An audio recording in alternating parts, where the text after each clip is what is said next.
Assalamualaikum warahmatullahi wabarakatuh. Bismillah, alhamdulillah, wassalatu wassalamu ala rasulillah, la haula wala quwata illa billah, amma ba'du. Seberapa penting moderasi beragama?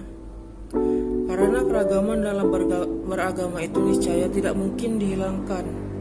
Ide dasar moderasi adalah untuk mencari persamaan dan bukan mempertajam perbedaan. Jika dielaborasi lebih lanjut, ada setidaknya 3 alasan utama mengapa kita perlu moderasi beragama. Pertama, salah satu esensi kehadiran agama adalah untuk menjaga martabat manusia sebagai makhluk mulia ciptaan Tuhan, termasuk menjaga untuk tidak menghilangkan nyawanya. Mengapa setiap agama selalu membawa misi damai dalam keselamatan. Untuk mencapai itu, agama selalu menghadirkan ajaran tentang keseimbangan dalam berbagai aspek kehidupan. Agama juga mengajarkan bahwa menjaga nyawa manusia harus menjadi prioritas. Menghilangkan satu nyawa sama artinya dengan menghilangkan nyawa keseluruhan umat manusia. Moderasi beragama menjunjung tinggi nilai kemanusiaan. Kedua, ribuan tahun setelah agama-agama lahir, manusia semakin bertambah dan beragam, bersuku-suku, berbangsa-bangsa, beraneka warna, seiring dengan perkembangan dan persebaran umat manusia. Agama juga turut berkembang dan tersebar karya-karya ulama terdahulu yang ditulis dalam bahasa Arab, tidak lagi memadai untuk mewadahi seluruh kompleksitas persoalan kemanusiaan. Ketiga, khusus dalam konteks Indonesia, moderasi beragama diperlukan sebagai strategi kebudayaan kita dalam merawat keindonesiaan sebagai bangsa yang sangat heterogen. Sejak awal, para pendiri bangsa sudah berhasil mewariskan satu bentuk kesepakatan dalam berbangsa dan bernegara, yakni dalam Negara Kesatuan Republik Indonesia, yang telah nyata berhasil menyatukan semua kelompok agama, etnis, bahasa, dan budaya. Indonesia disepakati bukan negara agama, tapi juga tidak memisahkan agama dari kehidupan sehari-hari warganya. Nilai-nilai agama dijaga, dipadukan dengan nilai-nilai kearifan dan adat istiadat lokal. Beberapa hukum agama dilembagakan oleh negara. Ritual agama dan budaya berkelindan dengan rukun dan damai.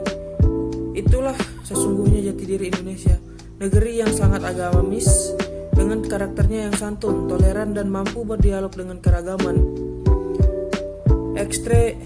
Ekstremisme dan radikalisme niscaya akan merusak sendi-sendi keindonesiaan kita jika dibiarkan tumbuh berkembang. Karenanya, moderasi beragama amat penting dijadikan cara pandang. Salah satu prinsip dasar dalam moderasi beragama adalah selalu menjaga keseimbangan di antara dua hal, misalnya keseimbangan antara akal dan wahyu, antara jasmani dan rohani, antara hak dan kewajiban, antara kepentingan individual dan kemaslahatan komunal, antara keharusan dan kesukarelaan, antara teks agama dan istihad tokoh agama, antara gagasan ideal dan kenyataan, serta keseimbangan antara masa lalu dan masa depan. Prinsip yang kedua, keseimbangan adalah istilah untuk menggambarkan cara pandang, sikap, dan komitmen untuk selalu berpihak pada keadilan, kemanusiaan, dan persamaan. Kecenderungan untuk bersikap seimbang bukan berarti tidak punya pendapat. Mereka yang punya sikap seimbang berarti tegas tapi tidak keras karena selalu berpihak kepada keadilan. Hanya saja keberpihakannya itu tidak sampai merampas hak orang lain sehingga merugikan. Keseimbangan dapat dianggap sebagai satu bentuk cara pandang untuk mengerjakan sesuatu secukupnya, tidak berlebihan dan juga tidak kurang, tidak konservatif dan juga tidak liberal. Kedua nilai ini adil dan berimbang akan lebih mudah terbentuk jika memiliki 3 karakter utama dalam dirinya: kebijaksanaan, ketulusan, dan keberanian. Dengan lain, sikap moderat dalam beragama selalu memilih jalan tengah dan lebih mudah diwujudkan apabila seseorang memiliki keluasan pengetahuan agama yang memadai sehingga dapat bersikap bijak, tahan godaan, sehingga bisa bersikap tulus tanpa beban, serta tidak egois dengan tafsir.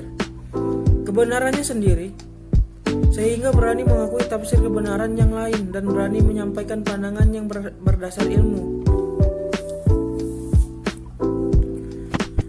Setiap agama mengajarkan penyerahan diri seutuhnya kepada Tuhan Yang Maha Esa, yang Maha Pencipta. Penghambaan kepada Tuhan ini diwujudkan dalam kesiapan mengikuti petunjuknya dalam kehidupan. Manusia menjadi hamba hanya bagi Tuhan, tidak menghambakan kepada orang lain, dan juga tidak diperhambakan oleh orang lain. Disinilah esensi nilai keadilan antar manusia sebagai sesama makhluk Tuhan. Manusia juga menjadi hamba Tuhan yang diberi mandat untuk memimpin dan mengelola bumi. Sebagai makhluk diciptakan dengan keunggulan budi pikir, bumi perlu dikelola agar tercipta kemaslahatan bersama. Sekian, terima kasih.